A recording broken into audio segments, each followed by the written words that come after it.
ചെറുതോണിയിൽ വ്യാപാരിക്ക് നേരിയ ആക്രമണം. മാംസവ്യാപാരം നടത്തുന്ന ആലപ്പുഴയിൽ ജിൻസ് ജോണിനെ കടയിൽ കയറി ആക്രമിച്ചതാണ് പരാതി. ലഹരി സംഘമാണെന്ന് പരാതിയിൽ പറയുന്നു. പരിക്കേറ്റ ജിൻസ് ജോണിനെ ഇടുക്കി മെഡിക്കൽ കോളേജിൽ പ്രവേശിപ്പിച്ചു. ചെറുതോണിയിലാണ് വ്യാപാരിക്ക് നേരെ ആക്രമണമുണ്ടായതായി പരാതി ഉയരുന്നത്. മാംസവ്യാപാരം നടത്തുന്ന ആലപ്പുഴയ്ക്കൽ ജിൻസ് ജോണിനെ കടയിൽ കയറി ആക്രമിച്ചതായാണ് പരാതി.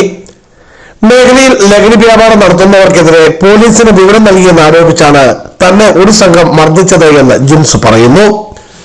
കാലിന് പരിക്കേറ്റ ജിൻസ് ജോണിനെ ഇടുക്കി മെഡിക്കൽ കോളേജിൽ പ്രവേശിപ്പിച്ചു.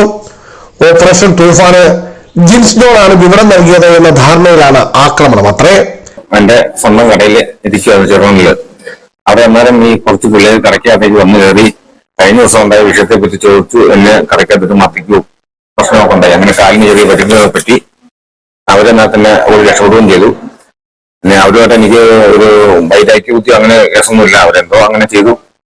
എനിക്ക് അവിടെ ജീവിക്കാൻ മേലാത്ത സാഹചര്യമാണ്. തൊട്ട് താഴെയാണ് അവർ സമ്പടിച്ചേക്കുന്നത്. ആണുങ്ങളും ഉണ്ട്, പെണ്ണുങ്ങളും ഉണ്ട്. അങ്ങനെ ലഹരിയുടെ ഏർപ്പാടാണ്. അതിനെ ചോദ്യം ചെയ്തൊന്നും ഇല്ല. എന്നാലും എന്നെ ഇത് എനിക്കെതിരെ ഇതെല്ലാം എന്നെ ഒരുപാട് ചങ്ങിനെ കിടിച്ച് ഒരുപാട് മർദ്ദിച്ചു എന്നെ കടയ്ക്കകത്തിട്ട്. എന്നാൽ ലഹരി സംഘങ്ങളെ സംബന്ധിച്ച് ലഭ്യമാകുന്ന വിവരങ്ങൾ രഹസ്യമായിരിക്കുമെന്ന സർക്കാർ നയം ഇവിടെ ലംഘിക്കപ്പെടുകയായിരുന്നു. പോലീസിൽ നിന്ന് തന്നെ ലഹരി സംഘങ്ങളെ സംബന്ധിച്ച വിവരം നൽകിയ ആളുടെ രേഖകൾ പുറത്തുപോയത് എങ്ങനെയെന്ന ചോദ്യവും ഉയരുന്നുണ്ട്.